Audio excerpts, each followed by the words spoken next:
Well, let's take a look at COVID-19 in Arkansas now. 246 new cases reported on Sunday. 14 more Arkansans have died from complications to COVID. Nearly 400 people are fighting the virus from a hospital bed. Close to 1.4 million Arkansans are fully vaccinated at last check. Millions of children in the U.S. could be eligible for Pfizer's COVID-19 vaccine as soon as next week. An FDA panel meets tomorrow to consider recommending emergency use authorization for children ages 5 to 11, followed by a CDC vote next week. CBS's Bradley Blackburn has more from New York. Children ages 5 to 11 could start getting vaccinated against COVID-19 as soon as early November. An FDA advisory committee is meeting Tuesday to consider recommending emergency use authorization of the low-dose Pfizer vaccine. The data look good as to the efficacy and the safety. A review by the agency found Pfizer's pediatric vaccine is nearly 91% effective at preventing symptomatic COVID, with the benefits outweighing the risks of the most serious side effects. That includes myocarditis, a rare heart condition that's been linked to the Pfizer and Moderna vaccines in young men. The inflammation usually subsides on its own in a matter of days.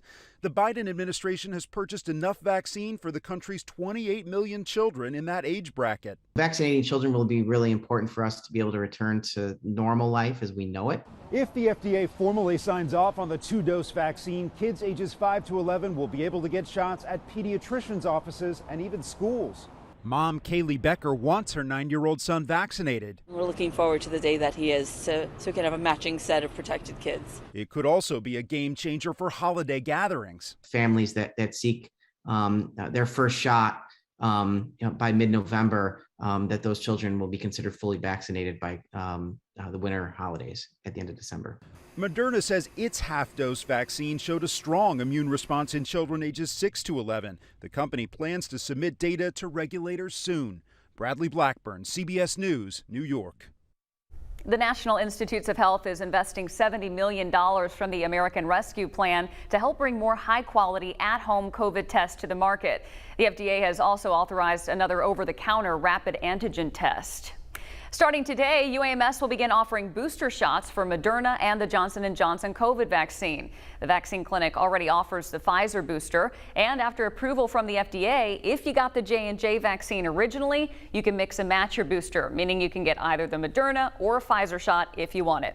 The clinic is on South Monroe Street and is open from 8 to 4 Monday through Friday and 8 to noon on Saturday. We'll also post all the information online at thv-at-noon.com. This afternoon, a Conway police officer is recovering after authorities say he was shot this weekend. The incident happened at College Avenue and Fairway Drive overnight Saturday. Authorities say 2 officers stopped 35-year-old Nicholas Smith for a traffic violation, and that's when police say he got out of his vehicle and shot at officers.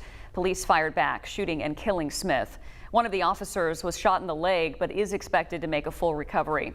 Arkansas State Police has taken over the investigation.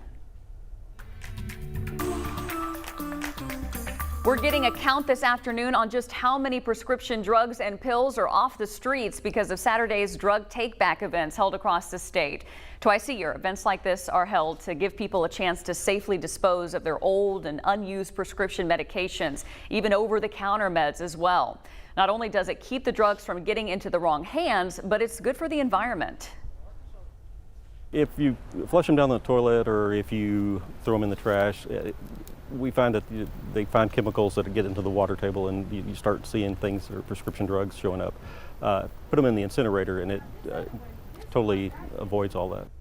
If you missed Saturday's drop-off events, there's another take-back day coming up in April, and most local law enforcement agencies also have collection boxes at their offices available year-round. As far as the totals go, the Pulaski County Sheriff's Office expected to end up with more than 1,000 pounds of prescription drugs. The North Little Rock Police Department collected 611 pounds at its event at McCain Mall.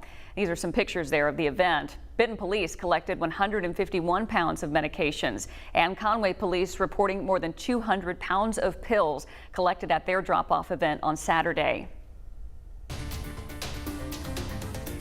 A global traffic jam of ships carrying goods affecting consumers and businesses across America. Companies also finding it difficult to hire warehouse workers and truck drivers. Carter Evans shows how some businesses are being pushed to the brink. Instead of being $39.99 retail, now it's officially $54.99. Outdoor toy maker Ed O'Brien is raising prices on some of his most popular products. You don't think people will want to pay that for this? I do not think people will pay that. We will lose most of our sales on this item now due to the retail price. But he says he has no choice. Because of the port backlog, he's paying more for shipping than ever before. The cost for a container shipping out of China was $6,500 from China to Denver. How much is it now? It's $30,000. How much have you lost this year? We have faced over $2 million of unexpected expenses. His company's now on track for a 40% decline in sales. Nationwide, suppliers can't get items to stores fast enough, in part because there's a shortage of warehouse workers and truck drivers, with more than 500,000 job openings. Companies almost certainly won't be able to fill all the roles they hope to this holiday season. Andy Challenger with outplacement firm Challenger Gray and Christmas says companies are trying to entice workers. Amazon is offering signing bonuses up to $3,000 and starting wages up to $22.50 an hour. Walmart and Target are offering free college tuition.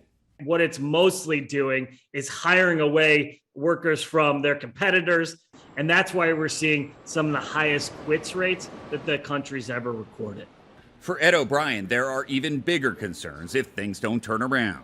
We've already had a round of layoffs, and I obviously would expect more the way that it's going. Carter Evans, CBS News, Denver, Colorado.